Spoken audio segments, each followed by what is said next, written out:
Bonjour et bienvenue dans ce nouvel épisode de Learning by Doing, le rendez-vous de celles et ceux qui font de l'apprentissage le moteur de leur équipe.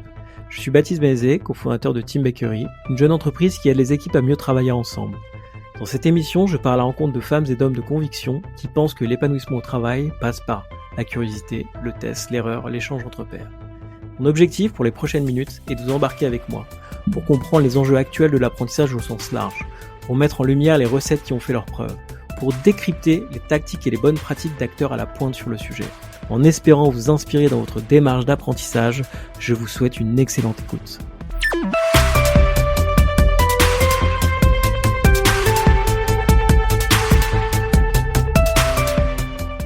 Bonjour Louis, comment vas-tu ? Pleine forme. Écoute, je suis ravi de t'accueillir sur le podcast. Ça fait longtemps qu'on se suit et je me dis que, alors pour les gens qui nous suivent, on est au début de l'été, donc c'est un bon moment pour prendre un peu de recul sur nos pratiques de travail en équipe, nos pratiques managériales, et puis je voulais qu'on discute effectivement d'un sujet qui est central dans notre vie au bureau et même à distance. On va voir comment cet exercice a changé au fil des dernières années avec le développement de ce qu'on appelle le travail hybride, des visios, des choses comme ça. Cet exercice, vous l'aurez compris, c'est celui de la réunion. Et pourquoi je vais en parler avec toi, Louis ? Parce que toi, tu es réuniologue, qui est un joli néologisme. Tu vas nous expliquer tout ça. Je suis ravi de te parler aussi parce que tu écris beaucoup sur le sujet, tu communiques beaucoup sur le sujet, tu mets beaucoup de choses en place avec les organisations que tu aides là-dessus. Peut-être avant qu'on rentre dans le sujet, alors on va parler de la réunion, on va parler des ingrédients pour que ça se passe bien. On va aussi parler du futur du travail, de comment ça a impacté nos relations, notre collaboration et comment s'organiser maintenant pour aborder sereinement l'exercice et plus largement la collaboration. Tu as aussi une carrière importante, en tout cas tu as vu beaucoup de choses dans pas mal d'organisations. Alors je crois voir un fil conducteur qui est plutôt des organisations autour de l'agroalimentaire, mais bon, tu vas nous raconter tout ça. En tout cas, je suis ravi de t'avoir cet après-midi. Est-ce que je peux te demander de te présenter et puis de nous raconter ce que c'est la réuniologie ?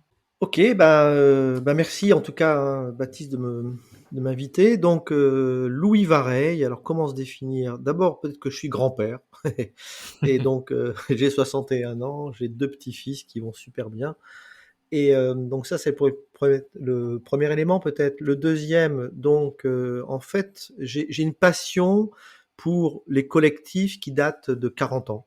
Donc, j'ai une passion pour mettre en mouvement des collectifs, les créer. Et en fait, assez vite, je me suis rendu compte que c'est en réunion que ça se passe, que l'on se met d'accord sur un projet, que l'on rassemble une équipe, qu'on décide qui fait quoi, que l'on vérifie qu'on avance, que l'on ajuste les plans d'action, qu'on célèbre les succès. Donc c'est en réunion que ça se passe. Et,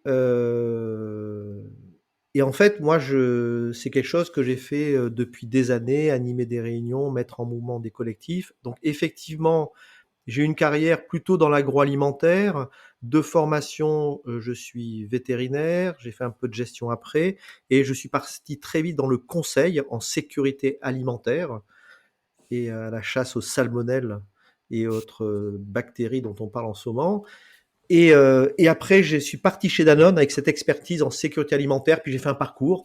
Et un parcours où Danone, finalement, c'est une entreprise extrêmement ouverte, et elle m'a offert l'opportunité d'utiliser ce que je croyais bien faire, ou ce que eux pensaient que je faisais bien, et donc mettre en mouvement des collectifs, et puis animer des équipes transversales, etc. Et puis, fin 2016, j'ai quitté l'entreprise Danone, dans de bonnes conditions matérielles et psychologiques. Et ça m'a donné envie, après avoir animé en gros, quand je fais le compte, 12 à 13 000 réunions dans 45 pays, de me dire finalement, est-ce qu'il n'y a pas quelque chose à construire avec ce savoir-faire ou cette passion, qui sont deux choses qui sont complètement liées. Et c'est comme ça que j'ai créé effectivement cette activité de réuniologue et l'école internationale de réuniologie. Voilà. Donc, tu as le président qui te parle, mais je te Waouh. rassure, je fais aussi les photocopies. Mes hommages, monsieur le président. Alors, concrètement, peut-être, moi, ça m'intéresse parce que je trouve ça hyper à la fois malin et plutôt hyper pertinent de rentrer par ce sujet de la réunion. Aujourd'hui, tes missions et tes zones d'intervention, est-ce que tu aurais un ou deux exemples à nous donner pour qu'on se projette bien sur comment on fait appel à toi, qu'est-ce que j'allais dire, comment tu procèdes, est-ce que tu fais des audits, est-ce que tu fais du coaching, à quel niveau ça joue dans l'organisation? Ok, alors moi j'aime bien déjà ce par quoi tu commences, c'est en disant finalement s'intéresser à la réunion, c'est un prétexte. C'est un prétexte pour s'arrêter et pour regarder comment l'organisation fonctionne. Et à partir du moment où on va se focaliser sur la réunion. Alors hier, j'étais dans une organisation, les gens me disaient, alors c'était des directeurs, hein, mais qui passaient plus de 25 heures par semaine en réunion. Donc ça veut dire plus de la moitié de leur temps. Donc à partir du moment où on va se focaliser sur la réunion, on va faire bouger d'autres choses. Alors à un moment, on parlait des cercles de qualité, on parle du lean management, on parle de l'agilité, on parle à un moment du re-engineering. Mais en fait, moi, ma théorie, c'est qu'à un moment, l'entreprise, l'organisation qui veut créer du mouvement, eh ben, va choisir un thème, un prétexte quelque part, pour faire travailler les gens ensemble sur un sujet qui concerne tout le monde. Alors la réunion, ça concerne effectivement tout le monde. Et alors comment j'interviens? Donc comme je suis réuniologue et je ressors un peu mes études de vétérinaire, bah, je commence par un diagnostic. Donc j'essaie aussi souvent que je commence par observer des réunions. Et observer des réunions, c'est quoi? C'est s'asseoir dans une réunion au fond de la salle, ne rien dire pendant 1 heure, 2 heures, 4 heures, 8 heures pour un comité exécutif. Alors, ce qui est formidable maintenant, c'est que compte tenu que beaucoup de réunions se passent en mode hybride, comme tu disais, ou à distance, je peux voir encore plus de choses. Et sur la base de ces observations, ben, je vois ce qui se passe bien, toutes les bonnes pratiques, et puis je vois là où il y a des leviers qu'on pourrait activer pour faire changer les choses. Après, j'essaie de former une équipe. Alors en général, là, il y a une option. Soit je pars avec ce que j'appelle des pionniers, donc des personnes qui ont vraiment envie de regarder le sujet. Et dans ce groupe de pionniers, j'essaie de mettre des personnes du comité exécutif, du comité de direction, 1 ou 2 personnes, de manière à ce que ben, l'échange soit riche et que surtout, si par hasard l'équipe de pionniers est convaincue, ça puisse ensuite, il y a une recommandation qui monte à l'étage au-dessus. Et cette formation, donc il y a plein de modalités, on pourra peut-être y revenir. Après, j'accompagne, donc je mets en place ce que j'appelle une hotline ou des consultations. Donc les gens qui ont été formés, ben, ils continuent à accéder à moi, mais là en confidentiel personnel, en me disant tiens, j'ai une réunion compliquée, l'outil, je ne sais pas comment le mettre en œuvre, etc. Et puis après, ce que je fais, c'est que je reviens 2, 3 mois après pour faire de la consolidation, c'est-à-dire repasser du temps, réobserver la réunion des gens, peut-être que j'ai accompagné, c'est un comité de direction, ou etc., et renforcer, consolider les apprentissages. Ok, bah c'est hyper clair, pardon. Effectivement, on va rentrer un petit peu plus dans le détail. Euh, Est-ce que tu aurais je sais pas comment formuler, peut-être un top 5 des erreurs les plus classiques que tu vois, juste pour qu'on puisse auto-évaluer euh, euh, bah, celles et ceux qui t'écoutent là en ce moment. Est-ce que t'as vraiment un truc où tu sais, bon, ça c'est les trucs classiques. Alors Ouais, chaque bien équipe sûr. est Alors, différente, hein, ouais, ouais. on le sait tous, mais bon. Alors c'est intéressant comme question. On me la pose jamais dans ce sens-là, mais donc la première réponse c'est pas d'objectif. Ouais. Une terrible confusion entre sujet et objectif. Nous sommes là pour parler du plan de développement, machin. Mais parler, c'est pas un objectif. C'est peut-être un prétexte de parler du plan de développement des ventes en Ukraine. Enfin, je ne veux pas prendre Ukraine, en Hongrie. Mais parler, c'est pas un objectif. Par contre, c'est sortir de cette réunion avec une liste d'idées pour augmenter de 10% les ventes en Hongrie au deuxième semestre 2022. Là, on commence à être un peu plus croustillant. On est dans l'objectif. Donc, premier truc où j'observe des faiblesses, c'est, enfin, oui, une tendance à pas être clair sur l'objectif. Et à partir du moment où on n'est pas clair sur l'objectif, ben, tout va partir, enfin, va être compliqué. Puisque si on est juste là pour parler, ben, chacun aura un avis sur ses vacances en Hongrie, sur ce qu'on a fait l'année précédente en Roumanie, etc. Mais bon. Donc, premier truc, c'est l'objectif. On va dire. Deuxième, c'est ben, le casting. Est-ce qu'on a les bonnes personnes dans la salle? Mais les bonnes personnes, c'est en termes de compétences, mais également en termes d'intérêt. C'est-à-dire, est-ce que les gens ont vraiment envie, dans cette salle à ce moment-là, de traiter l'objectif qui a été formulé? Est-ce qu'ils sont là vraiment pour être des acteurs? Et après, je pense le troisième truc, c'est peut-être, alors tu me fais, j'essaie de faire un ranking.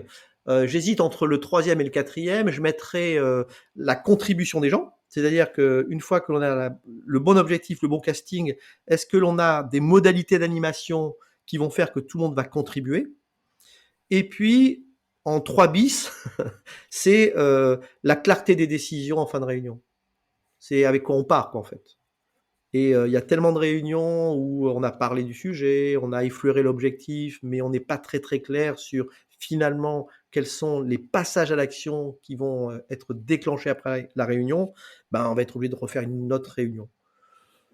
Ouais, Voilà ce qui me vient, tu vois. Donc j'en mets pas 5, parce que si j'en mettais Mmh. 5, le cinquième serait être un peu moins puissant. Donc objectif, casting, comment dire, Contribution. équité du temps de contribution, participation active, et puis clarté des décisions. Bon, bah, bravo, comme ça, à brûle pour point. On a déjà un bon scope. Je la pose dans ce sens-là, cette question, parce qu'en fait, je trouve que c'est vachement plus facile de se projeter. Parce que si on dit, bah, faut qu'il y ait un agenda, faut qu'il y ait, bon, oui, bah oui, faut. En revanche, effectivement, on s'est tous retrouvés, je pense, au moins une fois dans une réunion où les personnes qui étaient autour de la table avaient pas le même objectif et étaient pas dans une dynamique, on va dire, contributive. Donc, effectivement, ça, je pense que c'est un peu plus clair. Alors je parle, ouais, mais Baptiste a raison. Et en fait, tu vois, tu m'as posé la question, j'ai pas répondu comme j'aurais pu répondre. J'aurais pu aussi répondre dans la réuniologie, il y a 3 secrets. Premier secret, commencer par la fin, l'objectif. Quand je décide une réunion, quand je lance une réunion, quand je lance un sujet dans une réunion, je dois être capable de formuler en mots extrêmement clairs ce que j'attends de la discussion.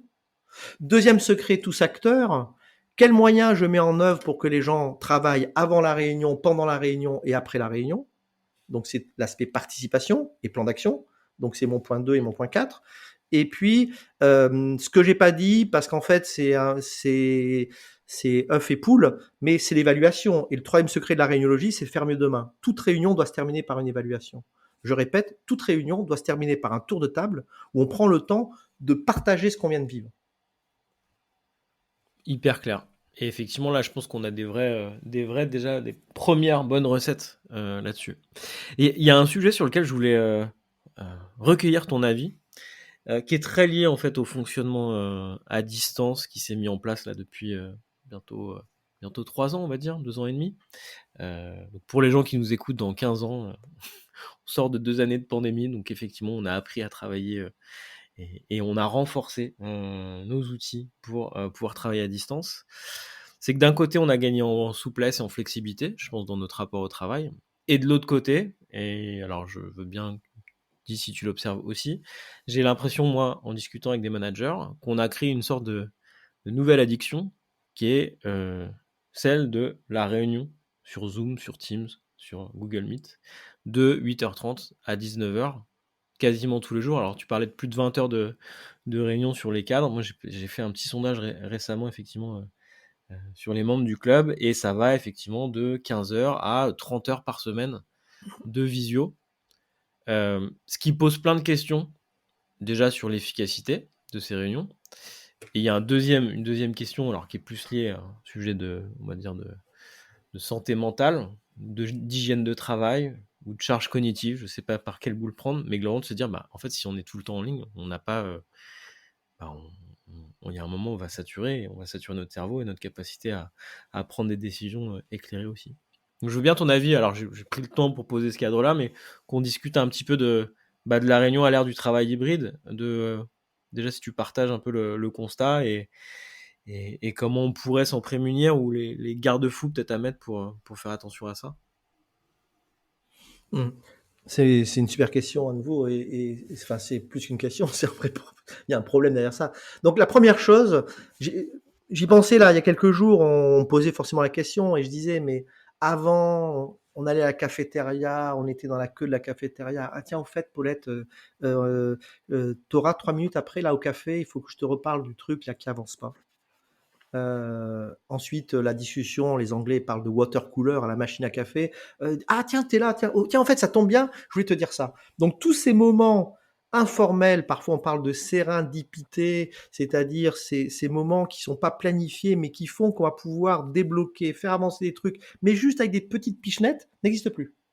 Donc si je veux parler à Paulette pour savoir si ça avance, ben, c'est pas la cantine que je vais la choper. C'est Paulette, est-ce qu'on peut se prendre un Teams ou un Zoom ou je ne sais quoi pour j'ai besoin de savoir où est-ce que tu en es. Et comme en plus, quelque part, la visioconférence a remplacé le téléphone, avant peut-être qu'on passait un coup de fil, là ben, on va lancer une réunion, et donc passer un coup de fil, c'est pas une réunion, mais lancer un rendez-vous Teams, ça devient une réunion quelque part, d'accord. Donc il y a ça déjà qui est un truc fondamental, c'est que il y avait plein de moments informels, voilà. La deuxième chose, c'est que c'est tellement simple de lancer un Teams. Fais une réunion dans une entreprise où tu dois réunir, tu es dans une usine, tu as fait une réunion de comité de direction d'usine, tu as le directeur de l'usine qui est à un bout. En général, le patron de la finance est pas loin, les RH sont pas loin, mais le patron de la production est l'autre bout de l'usine, et puis le patron de la maintenance à un troisième bout de l'usine.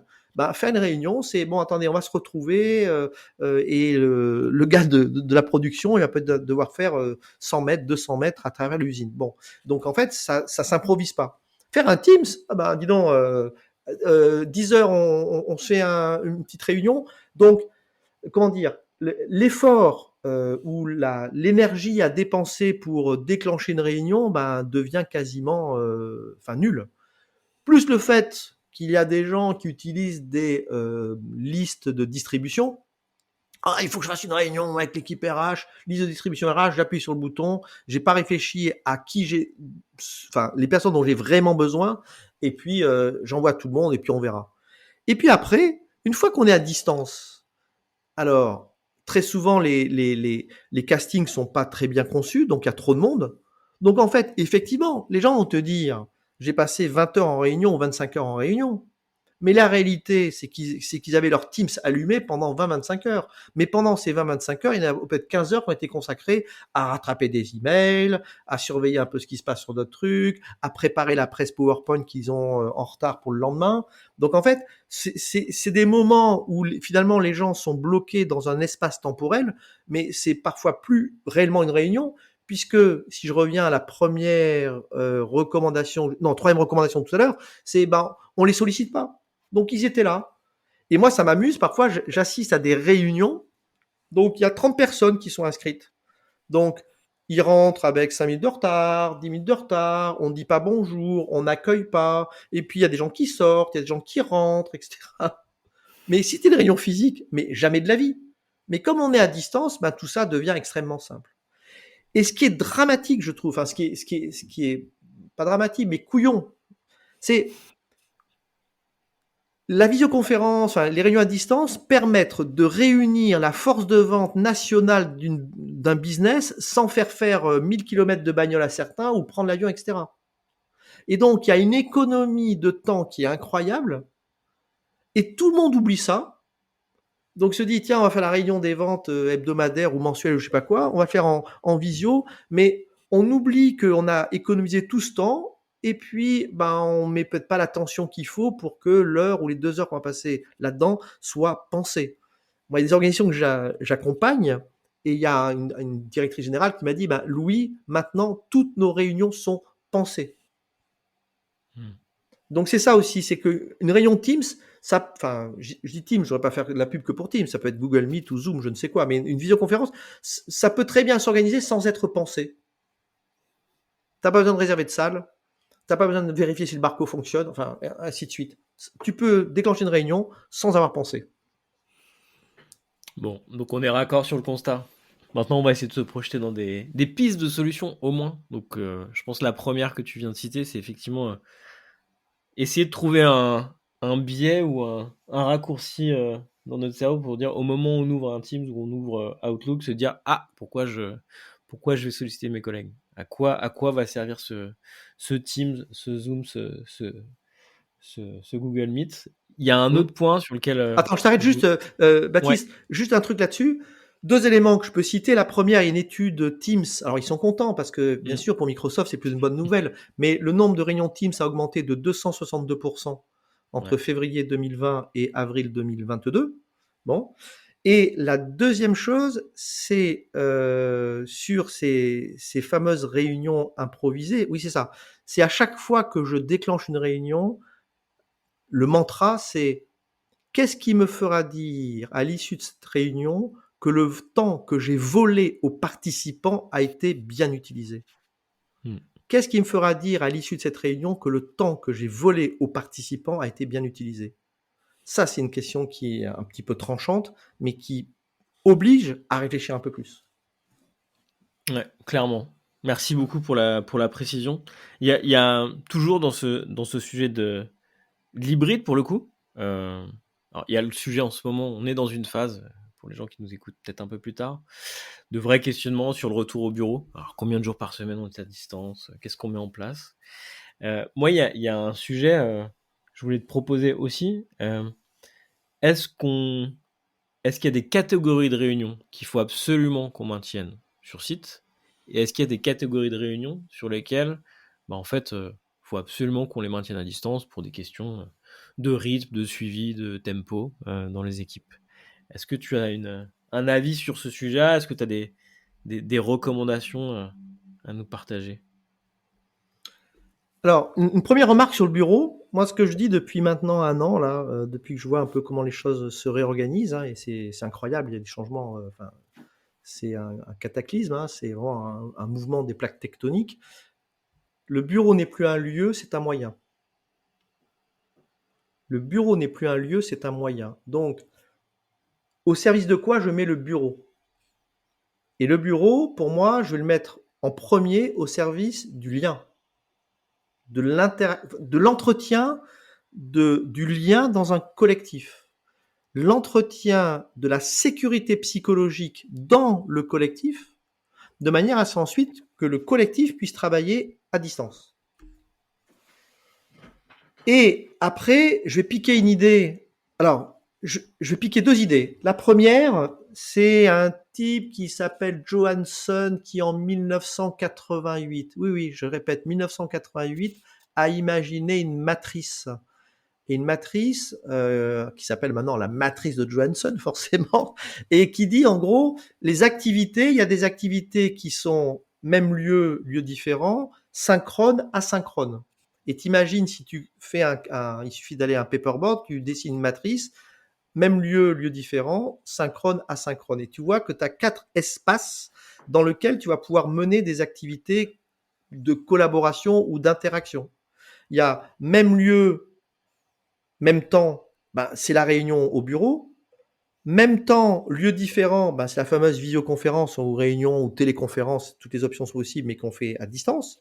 Et ensuite, il faut aller explorer quand même, quand on parle de collaboration, tout le monde de l'asynchrone. Donc, qu'est-ce que je fais pour qu'un collectif puisse avancer, travailler autrement qu'en étant dans le synchrone? Donc, Matrice de Johansson, je trouve que c'est un véritable outil pour regarder différemment les choses. Et maintenant, deuxième idée que j'ai piquée, là, c'est à Olivier Sibony, et qui parle d'activités téléfragiles et télérobustes. Donc Olivier Sibony, c'est un type assez remarquable et qui est assez généreux, c'est-à-dire il fait des vidéos assez fréquemment sur les réseaux et il raconte un peu ses réflexions. Et donc téléfragile, télérobuste. Téléfragile, ce sont des activités dont il pense qu'elles ne peuvent être faites de façon puissante que quand les gens se trouvent ensemble. Et télérobuste, c'est des activités qui peuvent se faire à distance. Et donc, il dit, ben, lorsqu'il s'agit de traiter des fichiers Excel pour identifier je ne sais quoi, ben ça va être télérobuste. Je vais pouvoir le faire à distance. Si par contre, il faut inventer une nouvelle solution, une nouvelle organisation, alors bien sûr, j'entends des gens qui vont dire, mais oui, bien sûr, on peut faire aussi bien à distance qu'en présentiel. Oui, c'est vrai. Mais moi, quand même, je recommande, si vous voulez créer de la créativité, tirer le meilleur de la puissance, enfin de l'intelligence collective, mettez les gens dans une même salle, créez un espace de sécurité, de cadrage dans lequel il va y avoir vraiment quelque chose qui va se produire. Donc en fait, oui, il y a des réunions ou des activités qu'on va pouvoir faire à distance. Il y en a d'autres qu'il est compliqué de faire autrement qu'en présentiel. Moi, j'ai eu la Bah, chance, enfin, oui, enfin, ouais. j'ai eu la chance de travailler donc, alors c'est presque honteux de raconter ça maintenant, mais de travailler au siège de la division alimentation infantile du groupe Danone. La directrice commerciale était en Irlande, le directeur des affaires publiques, mon chef, était au UK, le siège était à Amsterdam. À un moment, la directrice qualité était à Singapour. Ben, les comités exécutifs se passaient physiquement, donc tout le monde allait se rapatrier. Alors ça consommait un peu de carbone, hein, mais parce qu'ils pensaient que avoir un bon comité exécutif, c'est du présentiel. Par contre, une fois que ça c'était clarifié, ben, une partie des choses se faisait à distance. Très clair. Et je retiens aussi ta formule sur le bureau qui devient un moyen aujourd'hui. Ça pose plein de questions sur l'aménagement. Alors, il y a une grosse tendance sur le flex. On va effectivement peut-être réduire les surfaces, les mètres carrés qui sont des bureaux et en faire plutôt des lieux de vie, des lieux d'échange. On a beaucoup, nous, on est pas mal sollicités sur ce sujet un peu de créer des camps de base, de créer des... Ouais, Hmm. logique d'avoir un camp de base et puis après les gens sont libres de travailler en équipe ou seuls de manière un peu plus décentralisée. Il y a un point dans ce que tu as dit sur lequel je veux bien je vais m'engouffrer parce que quand on parle de réunion, il y a pas mal de détracteurs aussi de la réunion. Ils disent ah ouais, non, faut limiter au maximum le temps synchrone. Bon, je pense que c'est très culturel. Il y a un terme que tu as utilisé qui est l'asynchrone, qui pour moi est un des leviers de succès des organisations qui sont naturellement à distance ou nativement à distance. Quand on regarde un petit peu toutes les organisations qui s'appellent full remote, dans lesquelles effectivement les gens travaillent à distance et se regroupent une, deux, trois fois dans l'année. C'est quoi ton regard, toi, sur l'asynchrone? Est-ce que tu vois vraiment ça comme une alternative ou ça fait partie du continuum en disant, bah, en fait, des bonnes réunions doivent continuer, enfin, doivent se préparer avant, continuer après. Est-ce que tu es dans l'opposition du synchrone et de l'asynchrone ou dans la complémentarité? Ok, alors deux C'est un choses. Je reviens peu... en arrière sur un truc, sur ce Ouais. que tu as dit auparavant, sur le full remote, le machin, etc. Je pense qu'il y a un truc qui est super important. On parle beaucoup de diversité. Donc la diversité, c'est employer des gens très divers. L'origine sociale, la couleur de peau, les convictions religieuses, etc. Enfin, je ne veux pas aller trop là-dedans. Mais on parle beaucoup de cette diversité, elle a beaucoup de sens. Mais la première diversité, tu prends 4 femmes, comment dire, à peau noire, je sais pas comment il faut dire, mais en tout cas, tu vas voir qu'il y a une diversité incroyable parmi ces 4 femmes, ou 4 hommes blancs, il y aura une super diversité. Donc en fait, la diversité, elle est intrinsèque à tous les groupes, en fait. Et je dis ça pourquoi? Parce qu'en fait, quand on dit on va faire que du flex, que des camps de base, bah, les camps de Mhm. base, il y a des gens, ça leur va très bien. C'est-à-dire venir une fois par semaine, une fois par mois au bureau, parce que c'est leur truc. Ils aiment bien être chez eux, au calme, travailler, c'est là qu'ils sont bien. Il y en a d'autres, c'est insupportable d'être tout seul chez eux. Non pas parce que les conditions sont pas bonnes, mais parce qu'ils ont besoin de sentir leurs collègues, leurs voisins, leurs patrons, etc. Donc en fait, il y a une diversité dans la manière avec laquelle chacun regarde le travail et les conditions de travail. Donc c'est super compliqué d'imposer un modèle unique à tout le monde. Ça, c'est le premier point. Alors après, sur l'asynchrone. Avant de parler d'asynchrone, moi, il y a un truc qui est fondamental sur les réunions, c'est qu'est-ce que je fais pour que les gens viennent préparer? Quels sont les stratagèmes que je mets en place pour que les gens viennent préparer?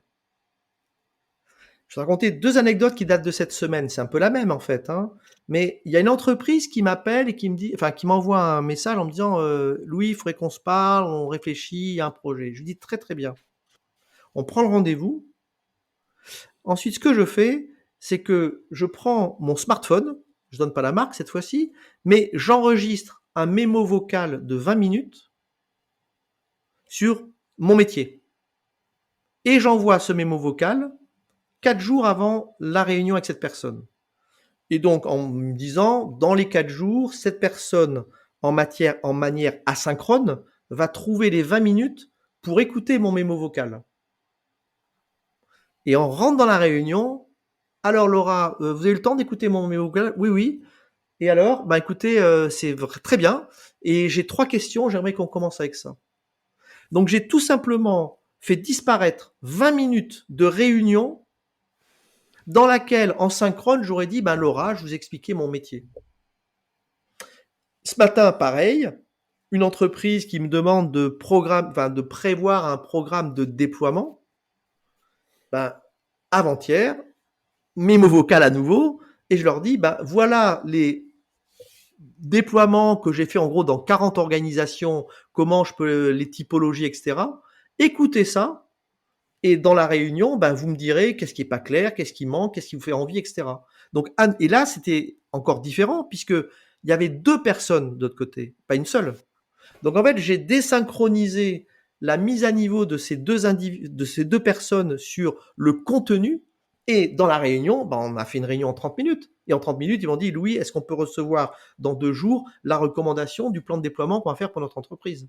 Donc en fait, l'asynchrone, pour moi, première chose, c'est comment je fais pour que les gens viennent préparer aux réunions. Mm. Il y a Créer un tellement de maximum. réunions, les gens arrivent, point RH. Et bon, alors c'est quoi le point RH? Tu crois qu'il y a un truc là, c'est sur le télétravail? J'en suis pas sûr. Je crois que c'est peut-être sur les chèques déjeuner, ils vont les réduire. Non, non, non, non, c'est pas ça, c'est pas ça. Je crois qu'il y a un projet pour fusionner 2 équipes. Et tu arrives à la réunion et on te dit point RH, bon, on est là pour parler de la formation. Mais les gens arrivent comme des fleurs. Alors que si on leur avait dit, c'est une autre technique que je recommande, que j'ai piqué à un Américain, mais qui est de dire, un ordre du jour, c'est sous forme de question. C'est pas point Mm. RH. De combien peut-on se permettre d'augmenter la masse salariale affectée à la formation en 2023? Je te coupe parce qu'il y a une question qui me taraude là depuis que tu m'as parlé de notes vocales. Euh, Pourquoi tu utilises alors l'audio plus que par exemple de l'écrit? Je te pose la question parce qu'en fait souvent derrière ça il y a question d'effort de production. Enfin tu vois on en parle souvent, on dit aux gens bah arrivez préparés en réunion, envoyez un mémo, des choses comme ça. Envoyer un mémo plutôt écrit. Alors, moi je reste, enfin je suis plutôt partisan de l'écrit parce qu'en fait ça force l'émetteur du. Alors toi je pense que tu connais bien et c'est une manière de parler, c'est des choses que tu répètes souvent. Euh, mais par exemple sur une pratique nouvelle, euh, là je sors un peu mon rôle d'intervieweur. Je me dis bah tiens l'écrit en fait ça aide à faire le cheminement de sa pensée et s'assurer que le message que j'envoie va être clair, qu'il y aura un appel à l'action, qu'il y aura effectivement les éléments de contexte qui sont donnés. Est-ce que toi t'as une vision là-dessus sur audio versus écrit? Alors, les 2 exemples que j'ai donnés, c'est des éléments de contexte, d'accord? Ouais. C'est pas une recommandation en disant: «Le projet que je vais vous faire, ça a coûté tel temps, enfin tel argent» et cetera. Donc c'est pas des choses très factuelles, c'est plutôt du contexte pour que les gens viennent préparer à la réunion, première chose. Deuxième chose, le mémo vocal a un truc très, très particulier. C'est pas un secret de fabrication parce que j'ai piqué ça, je crois, à un mec qui s'appelle Aristote. Lorsque l'on parle en marchant, la structure de la pensée est incroyablement limpide. Donc, quand je fais un mémo vocal, je marche. Et je peux te dire que si un jour tu as le temps d'essayer, tu vas être sans doute émerveillé par la qualité de ce que tu vas enregistrer. Très Donc, c'est le clair. fameux. Et j'en suis déjà Donc, convaincu. voilà. Donc, un mémo vocal, pour moi, c'est quelque chose que j'enregistre en marchant. Ok. Et je redis, c'est sa structure. Alors en plus, bon, j'ai une petite habitude, c'est que ça fait 10 ans que j'enregistre comment dire, un journal quotidien et j'enregistre en mémo vocal et puis j'ai trouvé quelqu'un qui me le tape ensuite en texte. Bon.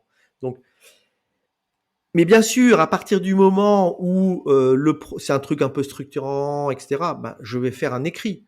Mais ce que j'ai raconté dans le mémo vocal là pour mon prospect, il y en a ça m'a pris 15 minutes. Je pense que pour le taper, alors je suis peut-être pas très très compétent, hein, mais j'en avais au moins pour 1 heure, Ouais. sans compter les relectures, les virgules, les fautes de français éventuelles.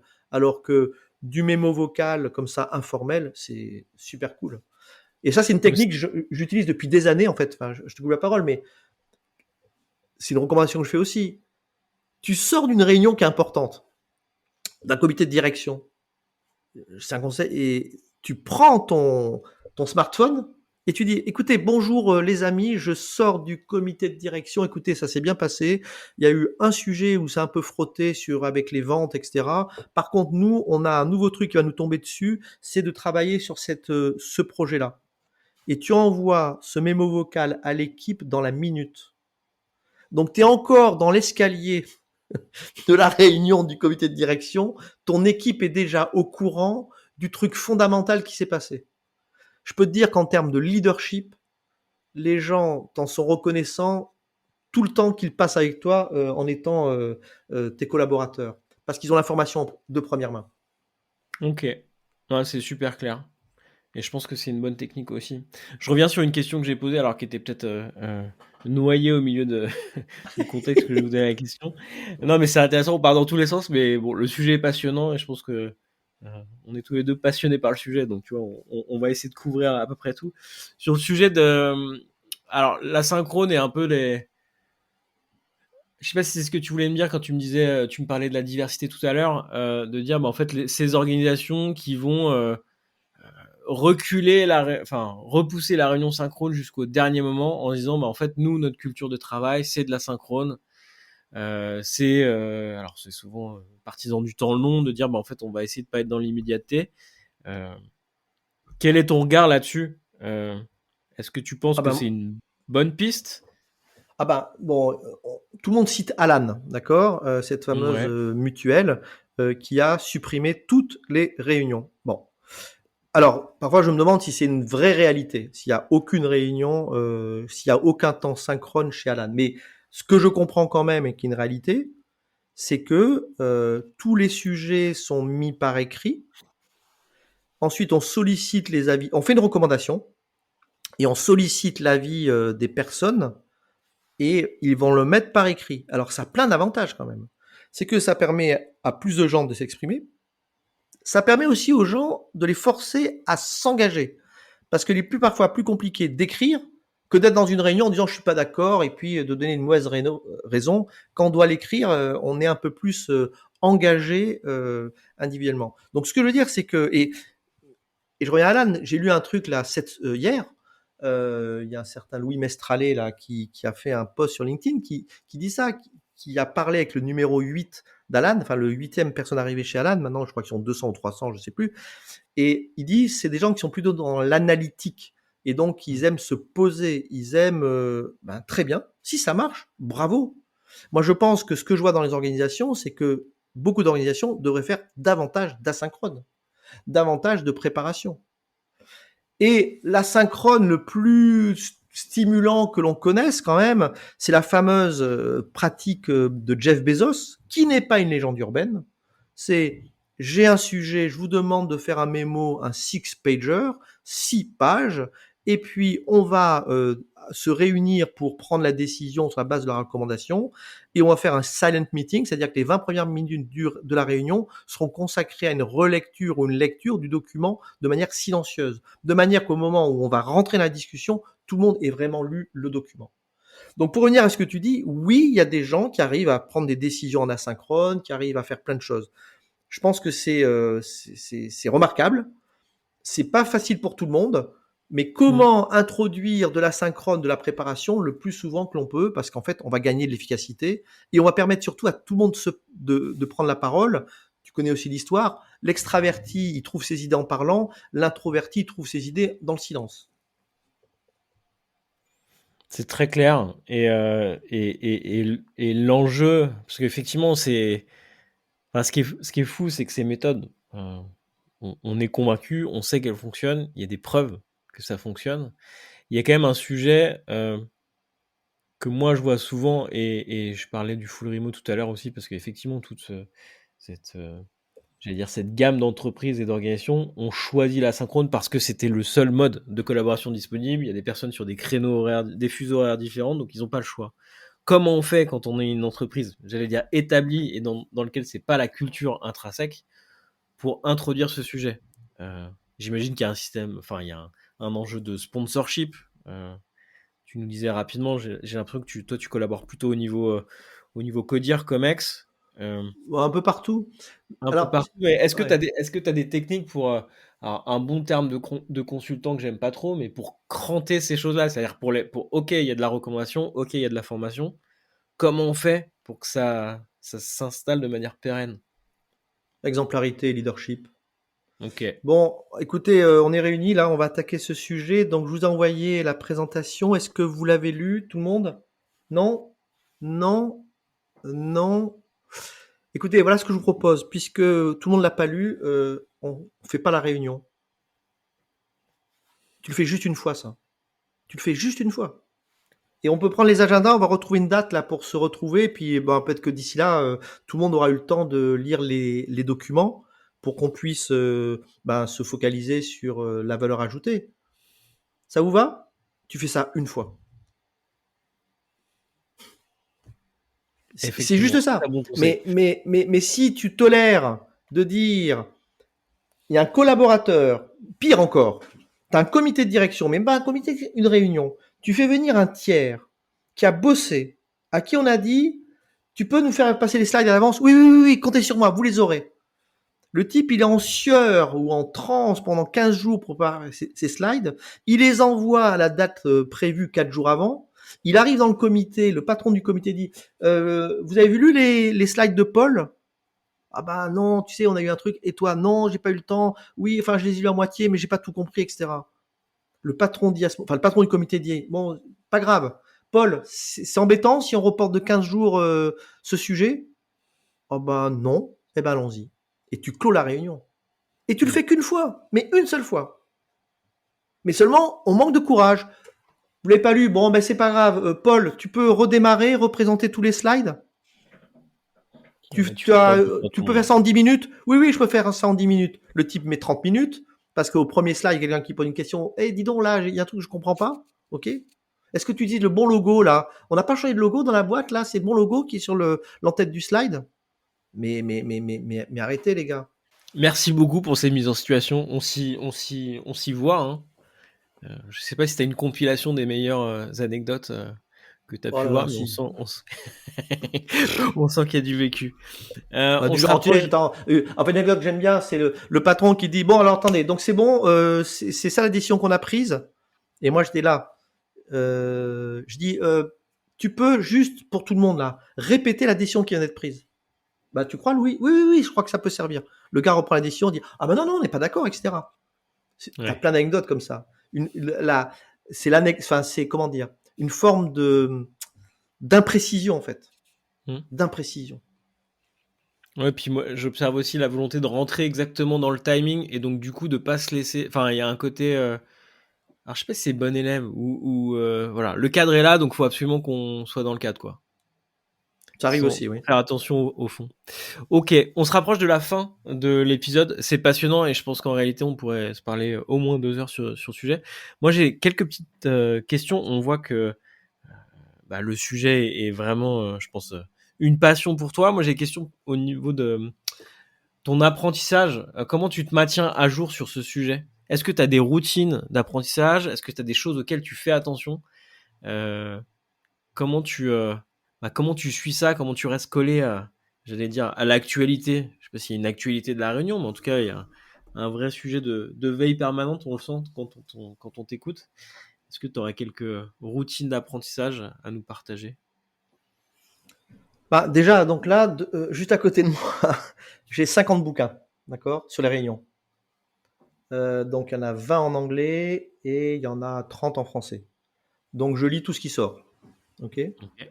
Là, je viens de tomber sur un bouquin sur les rituels. J'en ai un autre que j'ai acheté là sur How Successful Meetings. Bon, donc je lis tout ce qui sort sur le sujet. Deuxièmement, je suis assez présent sur LinkedIn et donc Mhm. dès que je vois des choses, je plonge, je prends contact. Troisièmement, j'ai la chance d'être sollicité par des gens qui développent des applications, donc ça me permet d'être au courant un peu de ce qui se passe. Et la quatrième chose, bon, il y a en gros au niveau mondial, il doit y avoir 10 experts qui sont vraiment sur le sujet, donc enfin au UK et puis aux États-Unis, et donc je les suis. Je les suis et puis j'entretiens des relations avec eux. Donc j'établis des relations avec plusieurs d'entre eux. J'assiste à leur webinar, je les commente, on se parle, ainsi de suite. Donc en fait, c'est vraiment être en permanence à la source des gens qui font un peu le même métier que moi, mais à l'étranger, et qui sont capables de capter des choses. Et puis, ben, je fais des formations, c'est-à-dire j'ai fait une formation sur Liberating Structures, J'ai fait une formation il n'y a pas très longtemps sur la Gestalt thérapie. Et donc la Mhm. Gestalt, c'est quoi? C'est comment on fait pour être présent, et l'hyperprésence dans une réunion, c'est important. Donc en fait, c'est être en permanence dans cette recherche de... Voilà. Et la dernière astuce que j'ai trouvée, et j'ai animé ce matin le 40e webinaire que j'anime mensuellement. Et en fait, ce matin, j'ai exprimé un truc que j'avais jamais exprimé. Mes webinaires, c'est ma R&D. Je m'explique. Chaque webinaire est différent. Donc j'ai fait 40 webinaires, 40 sujets. Ce matin, c'était le rôle d'un dirigeant en réunion. Et donc je pose le sujet, je ne sais pas ce que je vais mettre dedans, et j'ai un mois entre le jour où je décide le webinaire et le jour où je l'exécute, enfin je le présente, pour rassembler des éléments. Et donc en Mhm. fait, c'est ma R&D, c'est mon laboratoire de réflexion. C'est une coercition douce, c'est-à-dire que tu t'es engagé et tu sais que tu vas animer un truc à la fin du mois et ça te donne l'impulsion, quoi. Exactement. Et ça, c'est riche parce qu'après, ben, je vais chercher ce que disent les autres. Le webinaire précédent, c'est que font les meilleurs pour les réunions. Donc j'ai trouvé des verbatims de 50 dirigeants sur leur pratique en réunion. Mais j'étais intentionnel, Mm. puisque je me suis dit, je veux faire un webinaire sur que font les meilleurs en réunion. Hyper clair, hyper intéressant cette dernière astuce. Ça évoque pour moi le ah, je veux me mettre à courir, ah tiens, je m'inscris à une course. Et donc, du coup, je peux plus, je peux plus retarder le moment où je me mets à aller courir, quoi. Euh, Merci beaucoup, Louis. C'était très riche. On a, je pense, abordé pas mal de sujets dans un temps finalement assez court. Euh, Si on veut te contacter, c'est quoi le meilleur moyen? Ben, écoute, il y a un site qui s'appelle réuniologie.com. Ok, Je suis plutôt présent sur LinkedIn. J'essaie de faire un article par mois. ok. Et donc ça depuis maintenant 4 ans. Je ne suis pas sur Twitter, je ne suis pas sur TikTok, Instagram, donc j'ai choisi d'être sur un seul média. Et Ok. puis sur mon site, j'ai un agenda moderne comme beaucoup de gens de la nouvelle génération ont sur la plateforme Calendly. Donc quiconque veut prendre rendez-vous avec moi peut le faire. Et j'essaie autant que possible d'être disponible. Mais c'est pareil, c'est tellement simple maintenant d'aller dans mon agenda, de dire tiens là je suis disponible, j'appuie et ensuite on va se connecter pendant 25 minutes, 30 minutes en visio. Ça, c'est incroyablement puissant. Hmm. Effectivement, je te rejoins là-dessus. Dernière petite question. J'ai une question à te poser. Qui faudrait absolument qu'on reçoive sur ce podcast Learning by Doing? Est-ce que tu as une experte, un expert, un manager qui a une expérience intéressante euh, à partager, que tu connais, qu'on pourrait avoir, qu'on pourrait inviter? Alors, il y a l'ancien patron du learning chez Danone qui s'appelle Thierry Bonetto. Oh, on l'a déjà eu. Bon, zut. C'est notre épisode Euh, numéro 2. D'ailleurs, je le remettrai en lien bon, parce qu'il ben, est top. ouais, good choice. Moi, je pense que tu pourrais faire le tour des grandes sociétés visibles, les L'Oréal, les Unilever, mais aussi peut-être des ETI, entreprises de taille intermédiaire. Je suis sûr Mm, que si tu vas trouver des gens qui vont raconter. Moi, je travaille avec beaucoup d'ETI, c'est une chance. Hein. Manutan, Isagri, Septodon, Epner, Aldes. Donc, c'est des entreprises qu'on connaît pas forcément beaucoup. Mais en fait, c'est mm. des gens qui se préoccupent vraiment de formation, d'autant plus que c'est des gens qui sont tirés généralement par une ambition de développement des personnes, etc. Donc, ils ont vraiment des belles histoires en matière de Ok, formation. Le meilleur programme de formation que j'ai fait, qui est en cours encore, c'est chez Aldes, où ils m'ont demandé de ok. former des Français, des Américains, des Chinois, des Danois, et on a eu vraiment une stratégie parce qu'il y avait vraiment une vision globale. Bah écoute, très bien, je te demanderai en off les contacts et puis on verra s'ils sont ok pour témoigner. Effectivement, avoir des retours opérationnels, des retours de terrain, c'est aussi super, super intéressant. Je te remercie une nouvelle fois, Louis. C'était passionnant. Euh, je pense qu'on se fera peut-être un numéro 2 un jour parce que déjà le travail à distance va encore évoluer, j'en suis sûr. Et le sujet mériterait qu'on le creuse d'autant plus. Merci encore de ton temps. Merci beaucoup pour tes conseils précieux. Euh, il me reste à souhaiter une bonne fin de journée aux personnes qui nous suivaient, aux auditrices, aux auditeurs qui nous suivaient jusqu'ici. Et je vous donne rendez-vous pour un prochain épisode. À bientôt. Salut Louis. Merci beaucoup de nous avoir écoutés jusqu'ici. Si vous souhaitez aller plus loin et commencer à développer une culture de l'apprentissage autour de vous, pensez à vous abonner gratuitement à notre sélection hebdomadaire d'outils pratiques pour animer votre équipe. C'est disponible via le lien qui est en description de l'épisode. Si cet épisode vous a plu, parlez-en autour de vous. C'est la meilleure façon de le faire connaître. Vous pouvez aussi nous laisser un petit mot en commentaire. On lit tout et ça nous aide beaucoup à nous améliorer au fil des épisodes. Merci encore de votre soutien et je vous dis à très vite pour un prochain épisode.